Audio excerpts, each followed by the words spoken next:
नमस्कार, स्वागत है आपका न्यूज 24 पर। रात के 9 बज चुके हैं और वक्त निष्पक्ष न्यूज का हो चला है। तमाम बड़ी खबरों को लेकर हाजिर हूं मैं, मकसूद खान। सबसे पहले बात मणिपुर की और संसद में मचे हंगामे की। नियम 267 के तहत चर्चा की मांग पर अड़े विपक्षी गठबंधन ने अब केंद्र सरकार के खिलाफ अविश्वास प्रस्ताव लाने की तैयारी शुरू कर दी। हालांकि अभी विपक्ष इसे अंतिम हथियार बता रहा है, यानी विपक्षी दलों को उम्मीद है कि सरकार इस मुद्दे पर चर्चा को तैयार हो जाएगी। लेकिन पीएम मोदी ने आज विपक्षी गठबंधन इंडिया के जिक्र के साथ ईस्ट इंडिया, इंडियन मुजाहिदीन और पॉपुलर फ्रंट ऑफ इंडिया का जिक्र कर विपक्षी खेमे का गुस्सा बढ़ा दिया है। सत्ता पक्ष और विपक्ष अब इंडिया की परिभाषा पर ही गुत्थम गुत्था हो गए हैं। मणिपुर का दर्द कहीं पीछे छूट गया लगता है।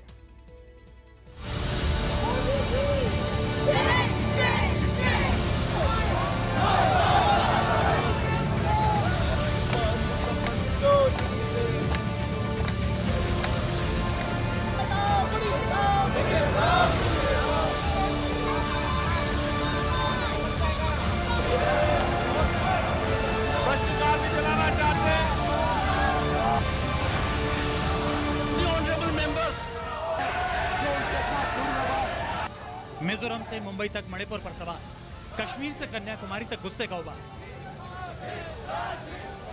जनता के नुमाइंदे भी मणिपुर पर चर्चा को लेकर अड़ गए। मानसून सत्र का तीसरा दिन हंगामे की भेंट चढ़ गया। संसद में शांति कैसे आए, बिना होहल्ला के कामकाज कैसे हो, सत्ता पक्ष के लिए यही सवाल सबसे अहम होगा। जवाब ढूंढने की खातिर पीएम मोदी की मौजूदगी में बीजेपी संसदीय दल में मंथन भी हुआ। इधर विपक्षी दलों के सांसद भी खड़गे के कक्ष में अपना लक्ष्य तय करने के लिए बैठ गए। उम्मीद यही थी कि पीएम मोदी सदन में शांति का कोई सूत्र ढूंढ ही लेंगे, लेकिन पीएम मोदी तो वहां कुछ और ही कह गए। पीएम मोदी ने मणिपुर पर सत्ता से सवाल कर रहे विपक्षी खेमे की नई परिभाषा दे दी। इंडिया की तुलना इंडियन मुजाहिदीन से कर दी। जुबान से ईस्ट इंडिया कंपनी और पॉपुलर फ्रंट ऑफ इंडिया तक का जिक्र आ गया। विपक्षी खेमे का गुस्सा और भी बढ़ गया। देश भी यही जानता है, विपक्ष भी ये समझता है, लेकिन बार बार विरोध करना, वो मान चुके हैं कि उन्हें सत्ता में नहीं आना। और उन्होंने एक बहुत बड़ी टिप्पणी की कि इंडियन नेशनल कांग्रेस एक अंग्रेज ने बनाया था, ईस्ट इंडिया कंपनी भी अंग्रेजों ने बनाया था। आजकल लोग इंडियन मुजाहिदीन भी नाम रखते हैं, इंडियन पीपुल्स फ्रंट भी नाम रखते हैं, तो चेहरे पे चेहरे लिखाते हैं, सच्चाई कुछ और है। प्रधानमंत्री देश का अपमान कर रहे हैं, प्रधानमंत्री देश के स्वतंत्रता सेनानियों का अपमान कर रहे हैं, प्रधानमंत्री इंडिया और भारत का अपमान कर रहे हैं। अमेरिका की संसद में जाकर बात करने का वक्त है, पर खुद की संसद में आकर मणिपुर शब्द बोलने से नफरत है। प्रधानमंत्री देश के संविधान से और देश की संसद से इतनी नफरत क्यों करते हैं? असंवेदनशीलता जो है वो लगातार विपक्ष ने बनाए रखी और इस संबंध में गृह मंत्री जी ने कोई चिट्ठी पत्राचार भी किया है, ताकि एक संवेदनशील वातावरण बनाकर उस संवेदनशील वातावरण में इन सब विषयों पर चर्चा हो। 20 तारीख को मैं 1 घंटे खड़ी थी। मैंने हाथ उठाया, मैं बोलना चाहती थी। चेयर ने मेरी तरफ देखा भी नहीं, ये भी नहीं पूछा कि आप खड़ी क्यों हैं। ये तो महिलाओं की इज्जत है। हाउस में ये हो रहा है तो बाहर क्या एक्सपेक्ट करते हैं? इंडिया की और इंडिया के विपक्ष आप आक्रमणकारियों से तुलना करते हैं, आप आतंकवादियों से तुलना करते हैं, तो निहायत शर्म का विषय है। ये गरिमा को शोभा नहीं देता प्रधानमंत्री पद के बारे में। किसी प्रधानमंत्री अगर आप निरुत्तर हो चुके हैं, अगर आपकी बोलती बंद हो चुकी है, तो इस वक्त ऐसा कहना ये बिल्कुल जले पे नमक छिड़कने का आप काम कर रहे हैं। 1885 में यदि कांग्रेस पार्टी का गठन हुआ, अंग्रेजों ने किया, एओ ह्यूम ने किया, सबको पता है, तो वो भी इंडियन नेशनल कांग्रेस ही है।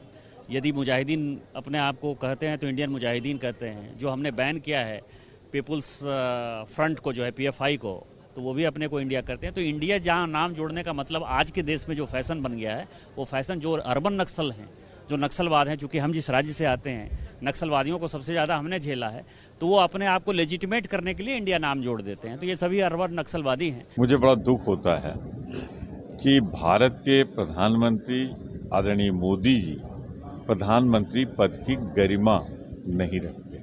जब बोलने लगते हैं तो सामने 2024 में दीवार पर लिखी इबारत से उनकी जुबान लड़खड़ा जाती और कभी कभी प्रधानमंत्री पद की गरिमा से बहुत नीचे चली जाती। इस देश के अंदर अगर देश में कुछ लोग राज करने के आए थे, गलत मानसिक से देश को लूटने के लिए, तो ईस्ट इंडिया कंपनी के नाम से आए थे। इस देश में कुछ लोगों ने नाम रखा और आतंकवादी संगठनों ने तो मुजाहिदीन लोगों ने रखा, तो वो भी इंडिया के नाम से रखा। पॉपुलर फ्रंट ऑफ इंडिया जो रखा, जिस पे देश में पावर, उन्होंने भी इसी नाम से रखा था जी। तो इस प्रकार से जब लोग इस देश को लूटने की मानसिकता से आते हैं, वो इंडिया के नाम से आए और इंडिया का नाम रखते हैं। ईस्ट इंडिया कंपनी और इंडियन मुजाहिदीन से विपक्षी गठबंधन की तुलना ने राहुल गांधी को भी आहत किया। राहुल ने पीएम मोदी को आईना दिखाया। राहुल ने ट्वीट किया, आप हमें जो चाहे बुलाएं मिस्टर मोदी, हम इंडिया हैं। हम मणिपुर के जख्मों पर मरहम लगाने में मदद करेंगे। हर महिला और बच्चे के आंसू पोंछेंगे। उन लोगों के लिए प्यार और शांति वापस लाएंगे। हम मणिपुर में भारत के विचार को दोबारा बनाएंगे। पीएम मोदी के बयान से प्रियंका गांधी भी गुस्से में है। मणिपुर पर पीएम मोदी के रुख को नकारात्मक कह गए। जनता की समस्या गिनाते हुए कांग्रेस महासचिव ने ट्वीट किया, प्रधानमंत्री जी, इतनी नकारात्मकता क्यों? Indian national developmental inclusive alliance के मूल में संविधान की भावना है। देश के युवाओं को रोजगार, जनता को महंगाई से राहत, हर तबके की खुशहाली, किसानों श्रमिकों की भलाई, महिलाओं को सुरक्षा व सहायता, देश में एकता, प्रेम व शांति का सकारात्मक एजेंडा है। राजनीति के चलते इंडिया के लिए आपने नकारात्मक और अपमानजनक रुख अपना रखा है। बार बार इस नाम के साथ नकारात्मक मायने जोड़ना आपके पद की गरिमा के प्रति उचित नहीं है। देश के लोग नकारात्मक नहीं, सकारात्मक राजनीति चाहते हैं। संसद में मणिपुर पर देश आपकी बात सुनना चाहता है। देश में महंगाई और बेरोजगारी पर जवाब चाहता है। संसद के भीतर भी पीएम मोदी के बयान का असर दिखा। मणिपुर पर चर्चा की मांग पर अड़ा विपक्ष और आक्रामक हो गया। राज्यसभा में विपक्ष के नेता मल्लिकार्जुन खड़गे ने पीएम को निशाना बनाया। सदन में सत्ता पक्ष और विपक्ष के बीच आर पार हो। इतने रिप्रेजेंटेटिव्स 267 के तहत नोटिस सतत 4 दिन से देते आ रहे हैं। आज मणिपुर जल रहा है, रेप हो रहे हैं। मणिपुर में मकाना जलाए और आप वहां मणिपुर की बात हम कर रहे हैं।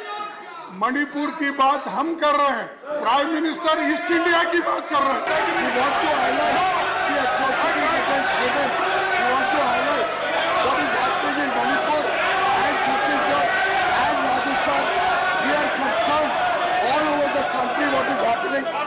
महिलाओं के प्रति संवेदनशील नहीं है आप सिर्फ पॉइंट और पॉइंटलेस पॉइंट कर रहे हैं। अगर आप पे संवेदनशीलता है, अगर आप पे वो दिल है, तो आप तुरंत चर्चा शुरू करिए। बीते 2.5 महीने से मणिपुर हिंसा की आग में झुलस रहा है। सियासत और सत्ता की दलीय दलीलों के बीच मैतेई और कुकी समुदाय के बीच नफरत की खाई बढ़ती जा रही है। उम्मीद की किरण बातचीत से ही निकल सकती है, ये दोनों ही पक्ष जानते हैं। लेकिन चर्चा किस नियम के तहत हो, इस पर वो एक दूसरे की बात मानने को तैयार नहीं। विपक्ष नियम 267 की जिद पर अड़ा है, तो साथ ही संसद में पीएम मोदी का भी बयान चाहता है। लेकिन सत्ता पक्ष इसे गैर जरूरी बता रहा है। तर्क ये कि आंतरिक सुरक्षा तो अमित शाह का महकमा है और वो इस मुद्दे पर पहले ही बयान दे चुके हैं। आप सब जानते हैं आंतरिक सुरक्षा का जो दायित्व है वो अमित शाह जी के अंतर्गत आता है। जब राष्ट्र के गृह मंत्री स्वयं बार बार विपक्ष से ये दरखास्त कर रहे हैं कि वो सदन में चर्चा करें, तो ऐसा क्या है मणिपुर के बारे में जो विपक्ष नहीं चाहता राष्ट्र के सम्मुख प्रस्तुत हो चर्चा के दौरान? हम तो मांग कर रहे हैं, ये दबाव नहीं। हमारे लोकसभा की सदन के नेता हमारे प्रधानमंत्री जी, देश के नेता हमारे प्रधानमंत्री जी, तो सदन की नेता से मांग करना कोई अन्याय तो नहीं है। सदन की नेता से मांग कर रहे हैं कि सदन की नेता आप बाहर जो बोलते हो, सदन में आके दो टूक बोल के चर्चा शुरुआत करने की हरी झंडी दिखा दो बस। भूतपूर्व प्रधानमंत्री डॉक्टर मनमोहन सिंह, जिनको विपक्ष साइलेंट प्राइम मिनिस्टर कहा करता था, वो 70 बार वो संसद के समक्ष बोले। सवाल चर्चा का नहीं है, सवाल जिम्मेदारी का है।